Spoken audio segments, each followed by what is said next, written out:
Hello, everyone. Welcome to today's webinar, Advancing Career Pathways for Young Adults through Youth Apprenticeship.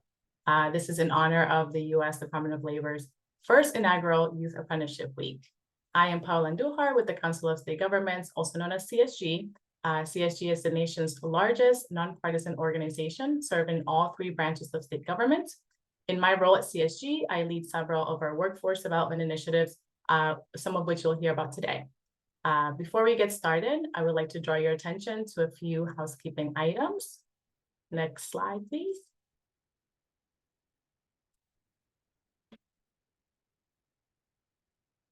Please know that today's webinar is being recorded. A recording will be shared within a few days of the event. If you have any questions for our panelists, please submit them via the Q&A box. And if you have any technical difficulties, please share it in the chat and we'll help you out. Okay, without further delay, let's get started with our program. Next slide, please. To kick us off, I'd like to introduce Youth Apprenticeship Week and what it is. Youth Apprenticeship Week is a nationwide celebration highlighting the benefits and value of registered apprenticeship programs for youth 16 to 24. Registered apprenticeship programs allow youth to earn competitive wages while obtaining the relevant skills to start and build their careers. During Youth Apprenticeship Week, every day has a theme, and the theme we are honoring today is expanding youth apprenticeship opportunities for underserved populations.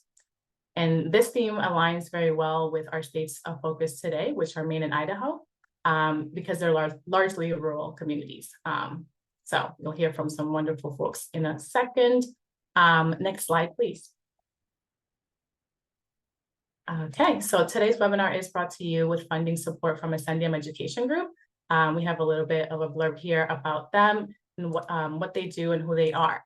Ascendium is a nonprofit organization that invests in initiatives designed to increase the number of students from low-income backgrounds who complete post-secondary degrees, certificates, and workforce training programs, with an emphasis on first-generation students, incarcerated adults, rural community members, students of color, and veterans. For more information, please visit ascendiumphilanthropy.org. Next slide, please. Okay, speaking of Ascendium, CSG and the Urban Institute were awarded funds from Ascendium to support a 3-year pilot project, which is focused on launching new public sector registered apprenticeship programs in state and local governments in the states of Maine and Idaho. Between now and September of 2025, CSG and Urban are working with state apprenticeship offices across the country and departments of human resources in each state to provide technical assistance, additional capacity, and funding support to facilitate the launch of new public sector apprenticeships in those 2 states. We're also developing a series of resources for state and local government professionals to help spread awareness and understanding of registered apprenticeships. With that in mind, our organizations wanted to use this first ever Youth Apprenticeship Week to highlight 2 of our partners in Maine and Idaho who are innovating in youth apprenticeship programs. Okay, next slide. First, I'd like to pass it over to my partner in crime, Mary Wertz, to provide a brief overview of registered apprenticeship, pre-apprenticeship programs, and to give some data on youth apprenticeships. Mary is a policy analyst at CSG. She specializes in registered apprenticeship and other work-based learning opportunities. While at CSG, she has provided technical assistance to support the launch of public sector apprenticeships in Maine, Idaho, and Colorado to facilitate new career pathways into public service for low-income, historically underserved communities. She also authored the nation's first national occupational framework for registered apprenticeship programs for substance use counselors specifically. And this was published by the U.S. Department of Labor Office of Apprenticeship. All righty, over to you, Mary. Thank you, Paolo, for that introduction. I'll take the next slide, please. So my role here today is just to pave the way for our awesome panelists that we have who will be speaking to you in a few minutes, and just to level set to make sure that we're all on the same page when talking about registered apprenticeship programs and how this is different than an internship or a typical job shadow program or other work-based learning opportunities that young people access and are all part of that broader range of work-based learning. So registered apprenticeship programs, I'm sure many folks on this call are already familiar, are high quality career pathways that are industry vetted and approved by the U.S. Department of Labor that help state and local governments and other employers develop and prepare future workforces, connect folks to larger, more diverse candidate pools, and provide hands-on training and generally have few to no minimum qualifications and help employers train current staff for more advanced positions. And there are 7 main components of registered apprenticeship programs. Used to be 5, now we talk about 7. First, that they're industry led. So a core component of registered apprenticeship is that it is always led by employers. Employers help develop the training that they need to inform what they know that their workforce will need in the future, and lead that every step of the way from program development to hiring apprentices. A registered apprenticeship program is a paid job from day one. Unlike an internship or a job shadow program, which could be unpaid, apprentices are considered full employees of the employer where they work. They are not just there dropping in for a few months and then leaving, and they're paid from day one. They're also paid on a progressive wage schedule, which means that when they first start the apprenticeship program, they might be making 50% of what the average incumbent employee makes. They go through a year in the program, they gain some skills, they get a pay increase, and by the completion of the program, they're making what a typical incumbent employee would make at the organization. They're structured on the job learning. That's where most of the learning happens in a registered apprenticeship program, which is detailed in a document called a work process schedule that says here is everything an apprentice needs to learn to be successful on the job. And then that's supplemented with classroom education, which you also often see referred to as related instruction or related technical instruction. That's classroom learning that reinforces what an apprentice is learning on the job day to day. That could lead to industry-specific credentials, that could even lead to college credit. Registered apprenticeships are a great way to diversify the workforce and one's talent pipelines because folks learn how to do a job on the job while they're getting paid for it rather than incurring a bunch of debt to learn how to do a job. It helps create new career pathways for historically underserved communities, including low-income folks in rural communities, historically marginalized communities, and groups like that. Quality and safety are part of any registered apprenticeship program because, as we mentioned earlier, you are a full employee from day one, and you have all the protections as any other worker at that organization. And upon completion of a registered apprenticeship program, you receive a certificate of apprenticeship completion from the U.S. Department of Labor, which is recognized industry-wide. Next slide. So a youth apprenticeship program, as you could probably infer, is that, what we just talked about, geared towards youth ages 16 to 24. That's the USDOL definition of youth in this case. And youth apprenticeships enable young adults to receive high-quality job training to become highly skilled workers in a job market, which we all know is changing very rapidly day to day with new technologies and things like that. It provides an earn and learn model that reduces college debt because, again, you're getting paid to learn how to do a job rather than working in a job that maybe has nothing to do with your career path during the day. You're going to school on the side, you're incurring debt to learn how to do that job. This combines all of it, so you're getting paid and you're learning how to do a job while you're doing it. They include high-level and technical credentials that prepare students for part of a successful career, and like we mentioned earlier, that can even include college credit in some cases. And they may be part of a broader career and technical education program at a secondary school or career community or technical college, but it also doesn't have to be necessarily. Next slide. Under the youth apprenticeship umbrella, it often is a pre-apprenticeship, which is essentially just any program that prepares you to be successful and to thrive in a registered apprenticeship program. It might be used as a job prep opportunity for a single profession, or it could be a short-term opportunity to shadow a variety of occupations within a given industry. And this is especially the case we often see in fields like construction or manufacturing, where youth learners under 18 might be unable to perform many of the job duties due to child labor laws. But through a pre-apprenticeship, you can still get a sense of the job and what it will be like to be in the apprenticeship program before you're able to enter it. Pre-apprenticeships can also be used to get young people the necessary skills and certifications they need before beginning a formal RAP or registered apprenticeship program. And across the country, we're even seeing pre-apprenticeship elements being built into existing AmeriCorps programs. There are a variety of approaches to pre-apprenticeship based on what state you're in. It kind of varies. It's a little less uniform than a registered apprenticeship program. But USDOL has outlined the following 6 elements that you see on screen that any quality pre-apprenticeship program should have. And that's an approved curriculum based on industry standards. So again, we're making sure that all of this is industry-led and responsive to what employers actually need. There's a simulated experience, so there's hands-on training or volunteer opportunities that don't displace paid employees. It's not an excuse to bring in young people to, take over the place of a paid incumbent worker or apprentice, but rather giving folks the chance to experience that in a simulated short-term way. There's facilitated entry into an existing registered apprenticeship program, so to be considered a true pre-apprenticeship. It's not just a one and done program that you do, but there's actually a direct pipeline that says here are the registered programs that you are being prepared for. Not necessarily guaranteed a spot in those programs, but there's at least a direct pathway. There's increased diversity, helping to recruit and prepare underrepresented populations to be successful in a registered apprenticeship program. And a big part of that is by providing supportive services, which are wraparound services or referrals to help participants complete the program. Especially during a pre-apprenticeship program, it can be a great opportunity to take some time and say, okay, if I actually enter this registered apprenticeship program, what do I need to be successful? What reasonable accommodations might I need to request under the ADA?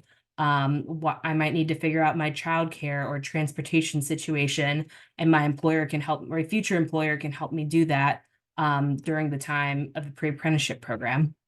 And finally, sustainable partnerships. That's a huge element of anything happening in the registered apprenticeship ecosystem.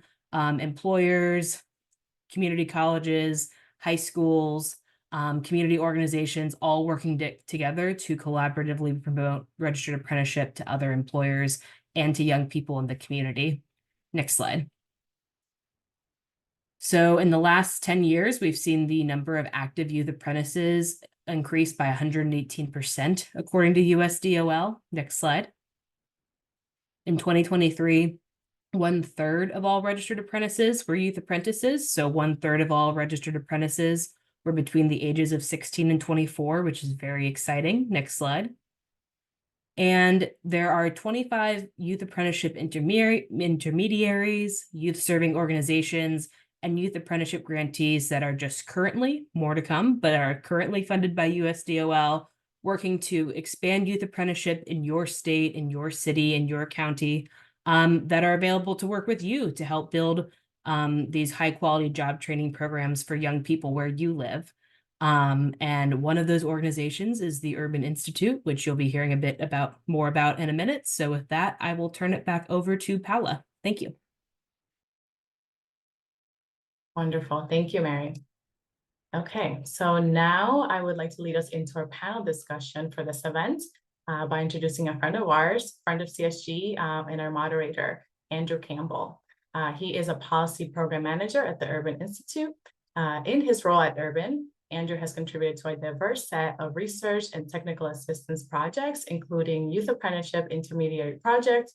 You'll get a link in the chat about that, which has directly supported the registration of nearly 50 new youth apprenticeship programs across 16 states and the hiring of nearly 2,000 youth apprentices ages 16 to 21. Okay, over to you, Andrew. Thank you so much, Paula. And first of all, just thank you for the invitation to be here. Thanks for that great overview, Mary, and happy Youth Apprenticeship Week to everyone. It's great to be here. As Paula shared, I've been supporting a big project at Urban called the Youth Apprenticeship Intermediary Project that's been going on for the last 5 years. So it's great to see all the momentum leading into this inaugural Youth Apprenticeship Week, and excited to have this conversation today. So without further ado, I'd love to invite the great panelists that we have for you all today. First, I'd like to introduce Hannah Greene, who is a senior workforce development specialist at Educate Maine. She works with employers, education providers, and community-based organizations to create, implement, share information about registered apprenticeship programs and other kind of workforce development strategies.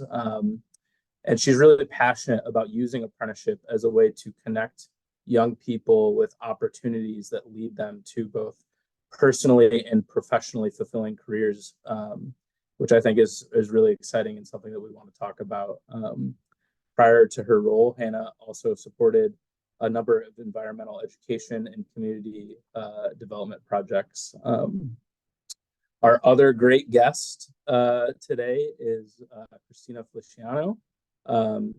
Christina is a dedicated professional with over a decade of experience in workforce development, and she actually previously served as a workforce consultant at the Idaho Department of Labor. So she has kind of both sides of the coin experience for us.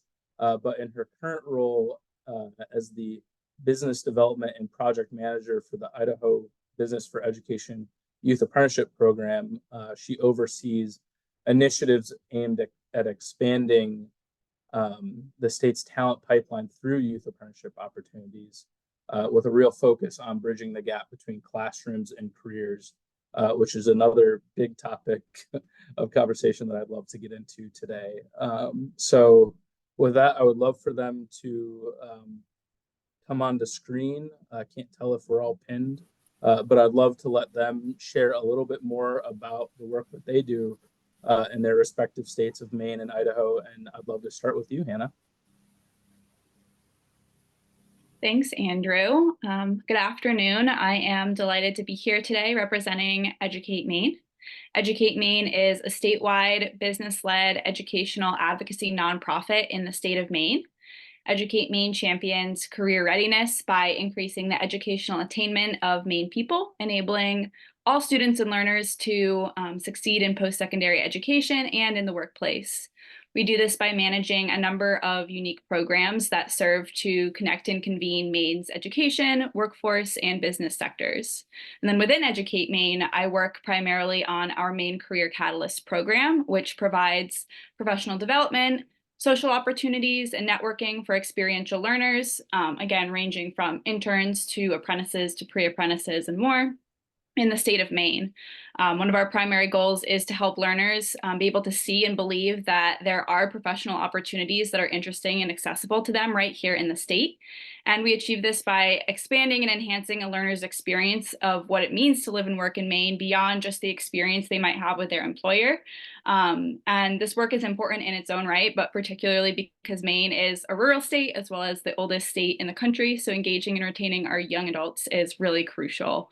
And then naturally, the other side of our work is to partner closely with Maine-based businesses to help them create and implement high-quality workforce development initiatives and to make them as young adult friendly as possible.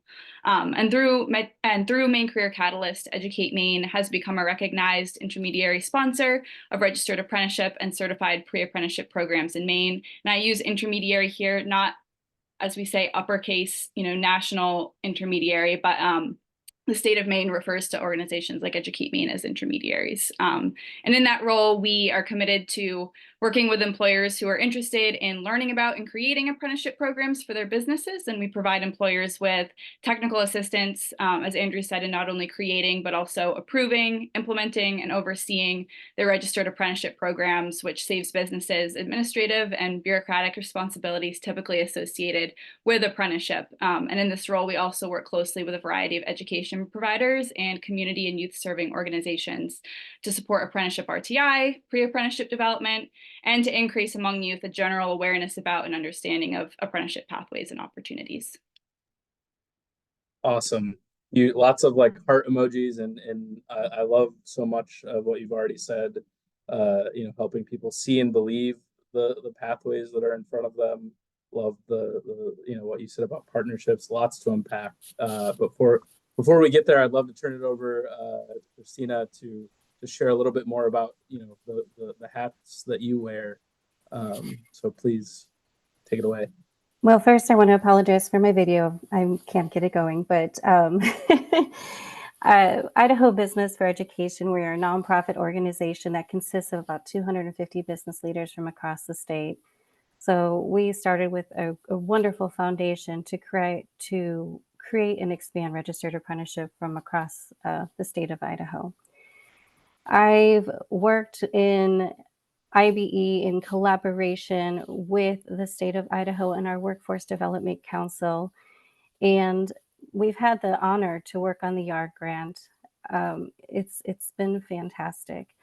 We have been attempting to connect classroom and careers by means of going through our CTE schools and establishing those partnerships, which have been imperative to our success.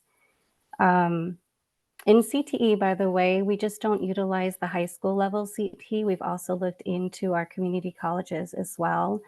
And let me tell you, it's been phenomenal to have those community colleges as a partner. They have some industry knowledge that, you know, I might have a little bit knowledge here and there, but I really need to phone a friend occasionally. I've met with so many employers from across the state, and you know, I don't know everything about lumber mills, but my friends at the CTE schools, I can definitely give them a call and get some information. So we have created and expanded, and we've had great success. Our employers that we've worked with from across the state have ranged from hospitals to aerospace to manufacturing to school districts, lumber mills, indigenous group sponsors. There's been so many people that we've had the honor of serving. We do many different types of engagement opportunities for employers to create those conversations. And I think the most imperative thing that we have done across the state of Idaho is educate our employers on what they need to know. And not only educating our employers, but our teachers and our students and our parents as well. So we spent a lot of time talking, and I usually tell people I'll talk to anybody who wants to listen. That's great. Thank you so much. And really appreciate both of you kind of sharing, you know, some of the different hats you wear in this work. You know, I think you both spoke to a lot of kind of the different partnerships and the details of what it really takes, that it can't just be the employer, but there are a lot of partners in this work and making apprenticeships work, especially for young people. So I want to zoom back out to some of the first things that Mary said. You know, that apprenticeships are industry led. We know that apprenticeship, you need to have an employer that does have, you know, a workforce need, but you also have to have an individual who is interested in kind of learning on the job and seeing that opportunity and wants to be an apprentice. And you have to kind of matchmake and connect. But you have to bring both of those interests together. And so I'd love to start with you, Hannah. You know, based on your work and your experiences, have you, you know, what are maybe some of the barriers and challenges in terms of like recruiting, you know, employers into the space and then recruiting individual apprentices to get interested in this opportunity? Yeah, overall, with pretty much 90% of the employers in Maine that we talk to, a big barrier is just common understanding about what registered apprenticeship programs are, what their role would be, kind of the scope of their role as an employer that hires and trains apprentices. But in terms of barriers with recruiting employers that are willing to have a youth focus specifically, you know, we've engaged with some employers that may have had negative previous experiences engaging with young adults through programs and opportunities that are not as formalized as apprenticeship. And that negative experience has sometimes dissuaded them from trying again with other youth. And the second barrier that I've noticed when an employer has never attempted at all to hire or train a young adult before, and maybe this is because they've never had the need to do so, or they never had the realization that they could, you know, engage that demographic. If they've never done that before, they might be hesitant about starting to do so because that's unfamiliar territory, and they might not be educated on best practices about how to work with young adults in the workplace.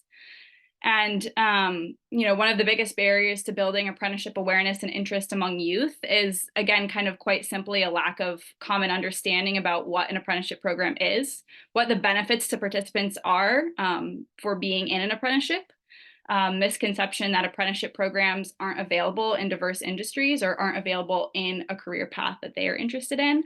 And just kind of a lack of knowledge about where an interested young adult can go to learn more about apprenticeship opportunities.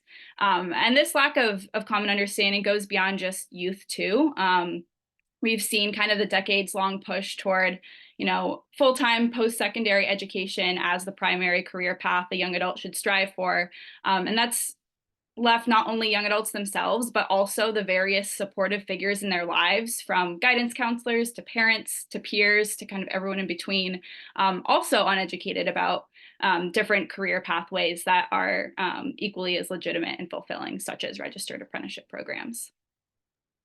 Yeah, I feel like you probably have had a lot of similar conversations kind of with a lot of folks as you are in this work. Do you feel like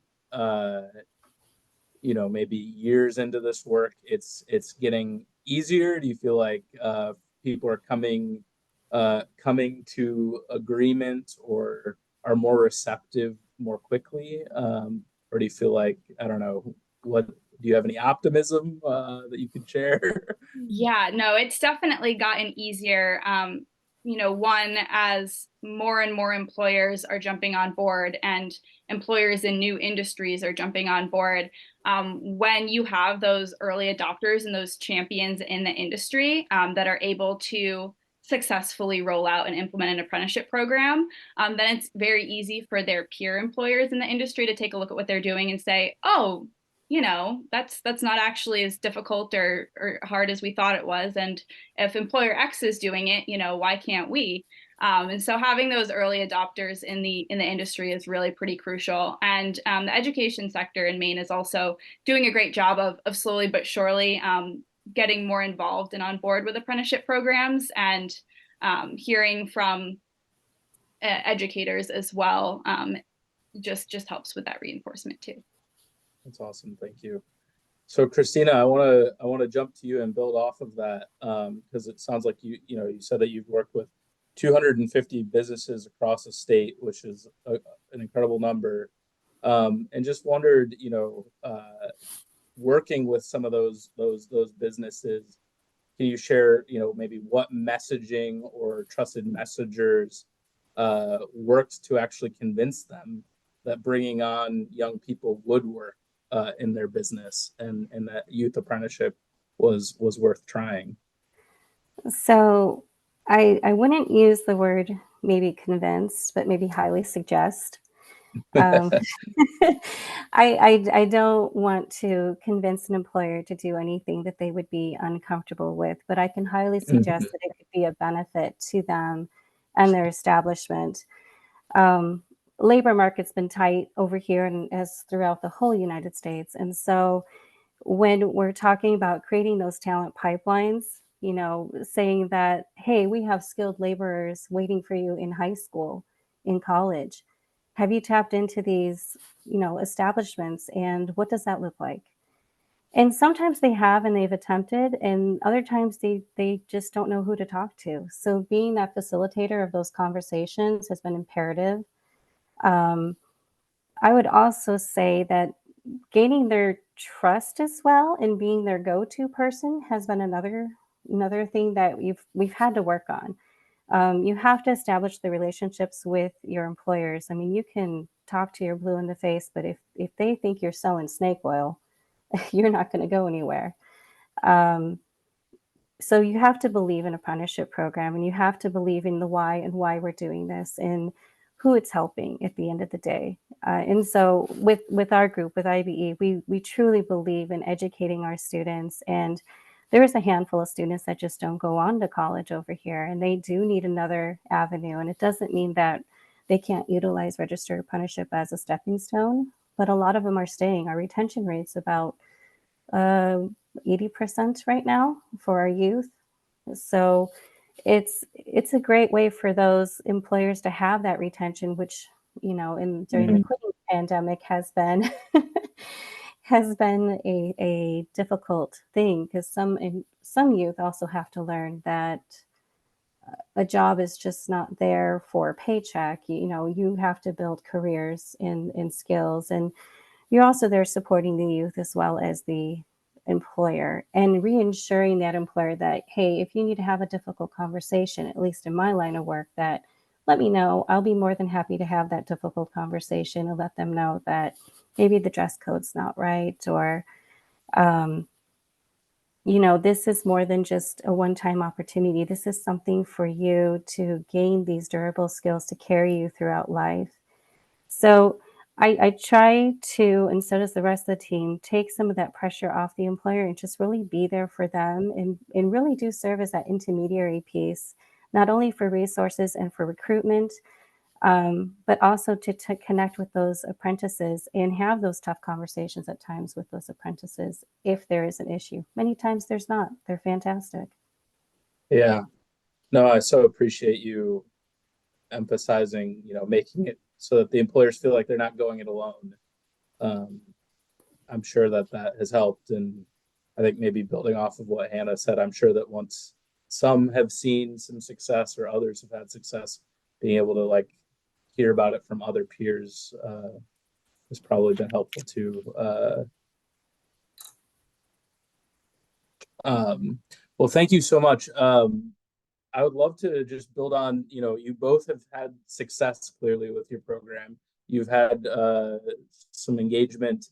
And I want to, orient us. So this is Youth Apprenticeship Week. We are talking about youth apprenticeship, which is kind of slightly different than kind of general apprenticeship, older apprenticeship, because we're really talking about supporting young people kind of getting into the labor market, in many ways often accessing their first job, or finding pathways into careers. So Hannah, would just love for you to talk a little bit about what is different about a youth apprenticeship program, maybe in contrast to some of the other kind of programs that you support, and what other supports or considerations do you think need to be in place to support those young people, and how do you talk to employers about those supports? Yeah, you really nailed it. One of the main differences with youth apprenticeship is the level of additional support and training that is needed, both for youth apprentices, but also for the employers that are working with them as well. So, for example, with employers, providing them with additional trainings and resources on how to properly engage with and retain young adults in the workplace, and designing youth-specific mentorship trainings for those particular individuals that are working most closely with youth apprentices. Educate Maine has had really great success partnering with one organization in particular, the Catherine Cutler Institute out of Maine, who has expertise in working with youth, and particularly with opportunity youth populations. And we've worked together to host a series of interactive virtual trainings for our employer partners on topics ranging from DEIA best practices to cultivating cultures of belonging in the workplace, to how ASEs, or adverse childhood experiences, can present themselves in the workplace, to the particular work styles, preferences, and characteristics of Gen Z, and more. And through these trainings, employers are really encouraged to self-reflect and have the opportunity to share best practices, challenges, and ideas for the future with a community of employers who are all trying to learn and grow in the same ways. And in engaging and educating youth, the biggest solution is really to continuously talk to them and talk to them about these opportunities in a more personalized way.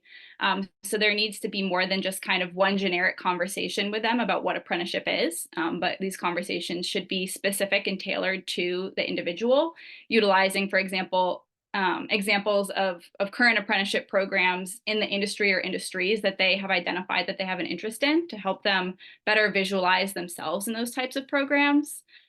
Conversations with youth about apprenticeship need to begin before junior and senior year of high school.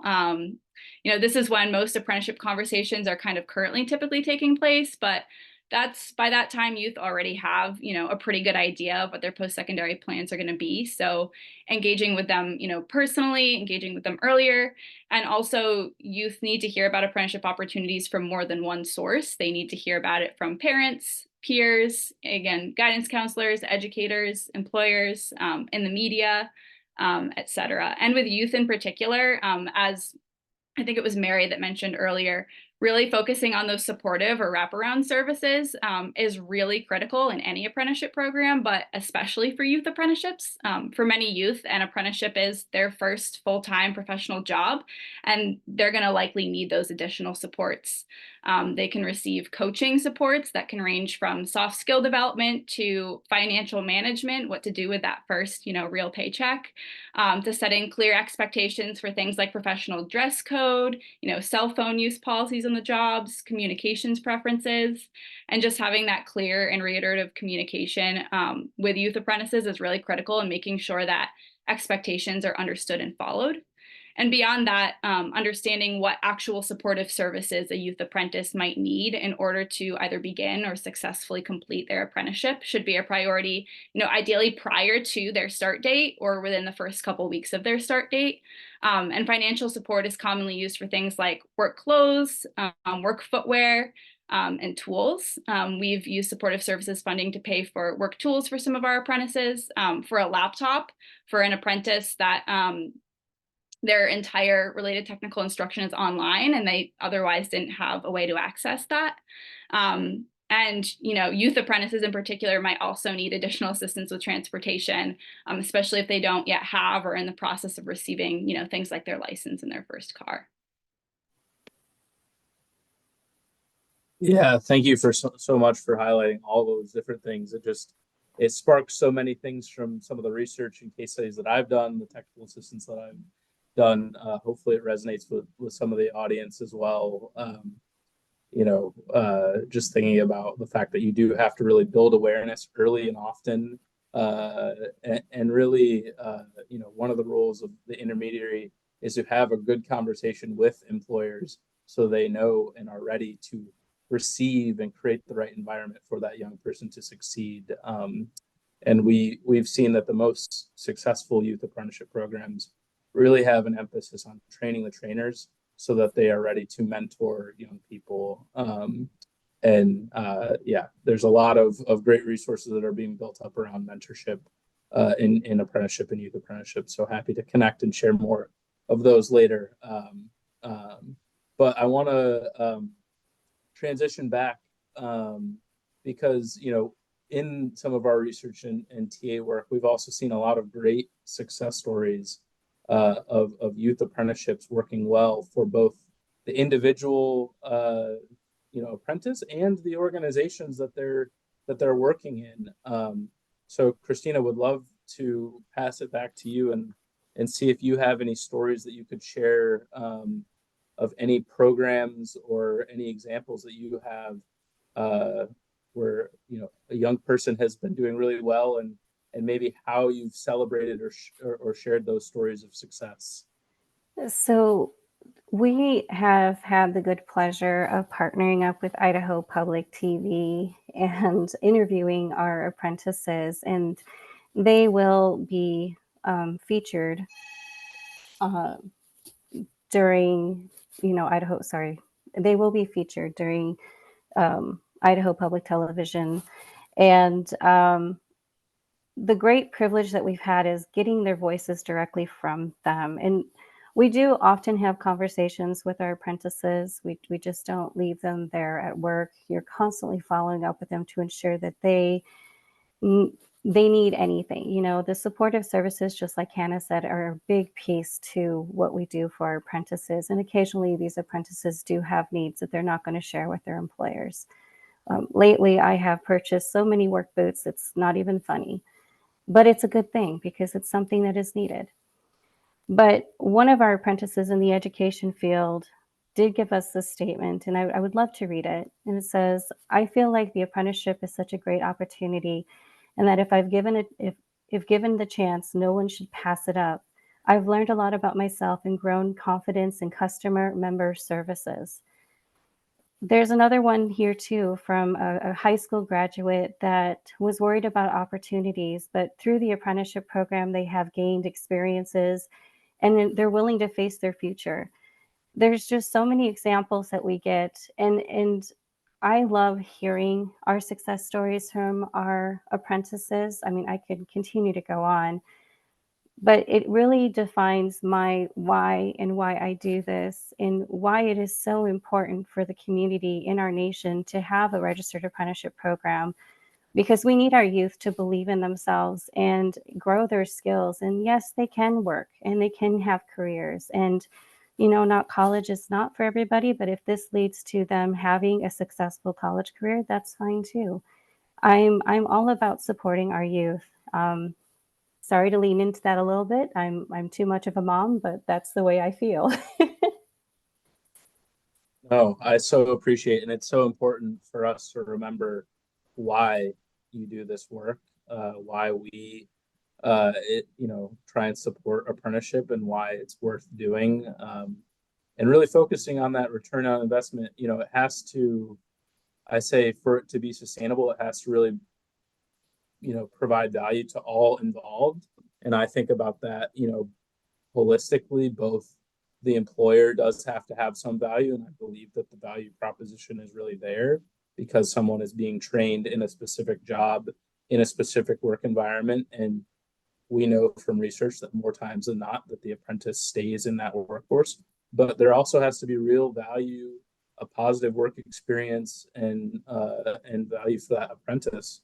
And so making sure that these are good programs, and that that we're hearing from the apprentices themselves that they feel the value and that they see the value and that they want to do it. And I also find that they are often the best champions and advocates for apprenticeship. So I Most so definitely. appreciate Yes. I so appreciate you bringing that story. I have a few more questions, but I also want to invite our audience to start percolating on any questions they might have and drop them in the Q&A box, because I do believe we'll have at least a few minutes to get to some. But I want to kind of change gears again, just slightly, and talk about partnerships. I think it's sustainable partnerships, kind of it takes a village mentality. I want to, Hannah, go to you, because I know that part of Educate Maine's mission is really to connect employers and educators. And maybe Christina, you can also offer some ideas on this, since it sounds like that is also a key part of your mission.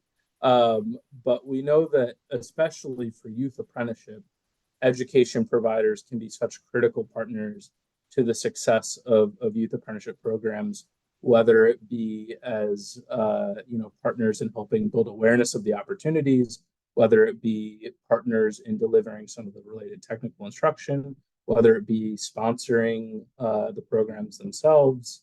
They just play such a critical role, bringing other resource gaps and supportive services. So I wanted to start with you, Hannah, just to hear a little bit more from your experience, how you might recommend that other employers reach out to and engage and try and build relationships with the education community and educators around supporting a youth apprenticeship program, because it is so important to have that fabric and relationship. Absolutely. And our education provider partners have been tremendously helpful in, helping us identify and connect with specific local employers that already have a really strong reputation of working well with young adults and might be particularly primed for apprenticeship program development. But for employers who have not yet, or not at that point, have not yet connected with local educational institutions, I have kind of two key pieces of advice. And the first piece of advice would be to see if there are any opportunities to participate in a program advisory group. These consist of groups of local employers that meet periodically with the schools to help inform curriculum for industry-specific programs. And they're largely pretty common at community colleges and at the career and technical education or VOTEC schools. If an employer's goal is to build relationships with a middle school or high school that might not have those industry-specific programs, I'd suggest that they connect with the designated staff in those schools that run internship or co-op or other similar types of work study or work-based learning programs. Jobs for America's Graduates, or your state version of JAG staff, could be a great place to start. And once you've developed those relationships, offer to have students come and tour your facilities or come and job shadow for the day. Create easy access to low commitment opportunities for students to just learn more and explore about the work that you do.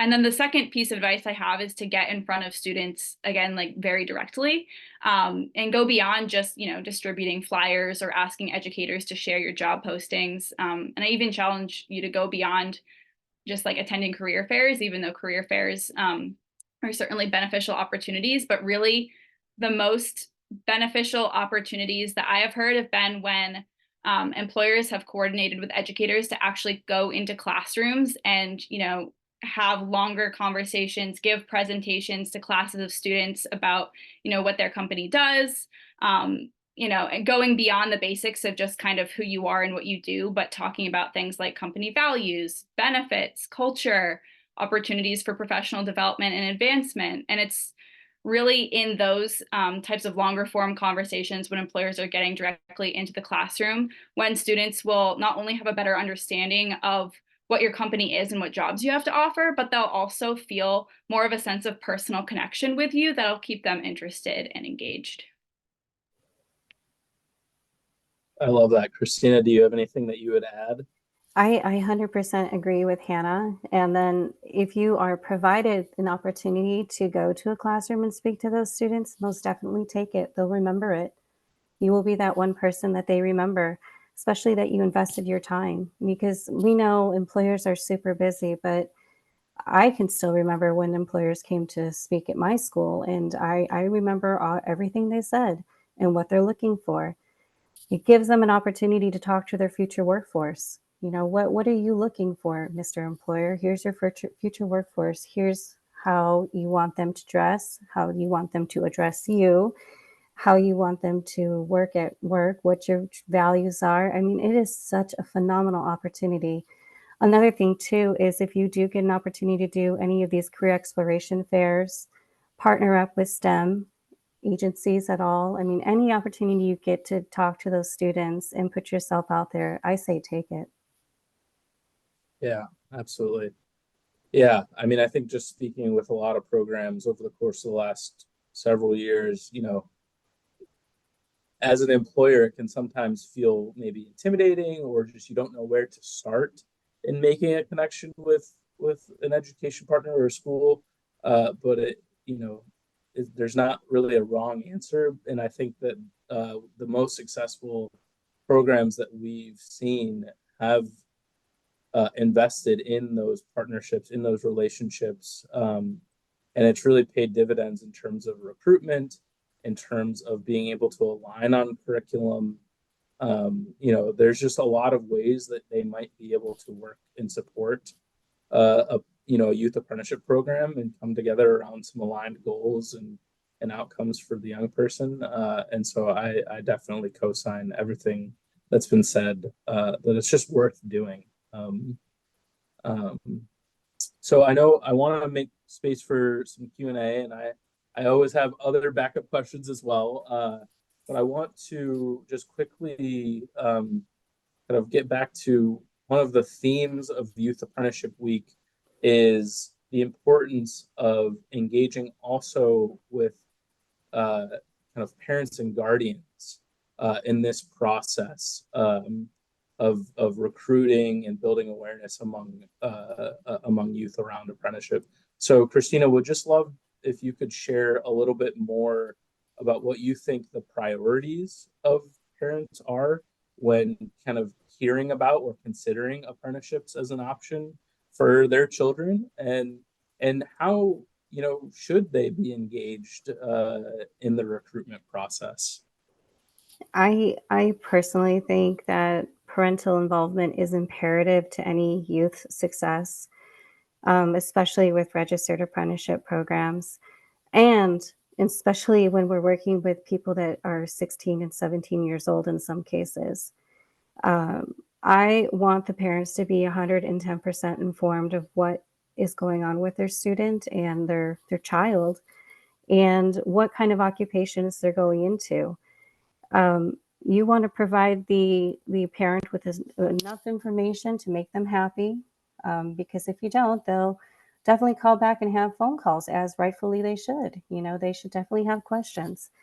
But in some of the occupations that we've been fortunate to place some of the students in and apprentices in, they could be considered hazardous occupations. So in the state of Idaho, we have to notify the parents of every single apprenticeship for anybody ages 16 and 17 years old, and the parent has to sign off on it.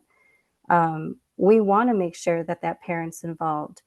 Also, at times, there's parents that will tell us what the student's needs are, because the student might be shy or the apprentice might be shy.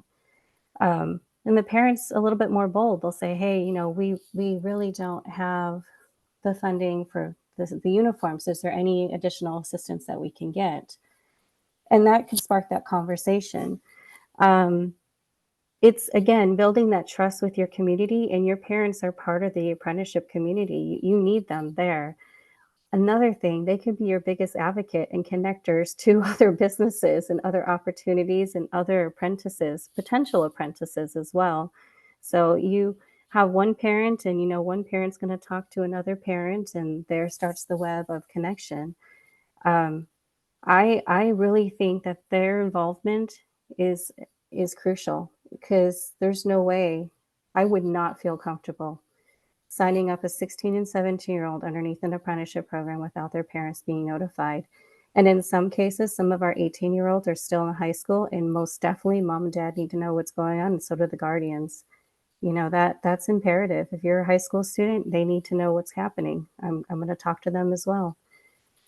Do you feel like I need to, let's see, recruitment processes?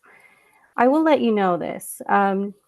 We are working on educating our parents a little bit better here in Idaho as well. So we are starting with trying to meet them where they're at and talking to the employers and seeing if we can go into the lunch rooms during lunchtime and talk to these different apprenticeship companies and different employers that we have engaged with, and see if we can go in and have conversations with the parents so they know about these opportunities for our students and our youth.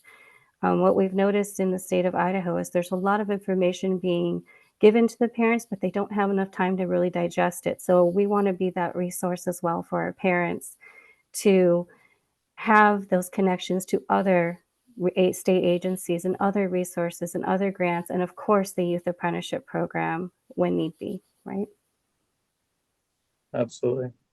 Yeah, thank you so much. I mean, I think, yeah, they're just another really important stakeholder in all of this. And yeah, they often just need a little bit of that education, buy-in, support, and ultimately, you know, they just want what's best, you know, for their child. And so it's just helping ensure that, you know, that they're bought in, and then that they're often also a trusted advisor, confidant. You know, if they're bought in, they will be someone who can also kind of maybe confirm interest and make that decision to pursue an apprenticeship easier. So love everything that you just shared and said, and definitely co-sign just the importance of them as a key audience and a key stakeholder for this work that we're doing. I see that we have a couple of questions in the chat.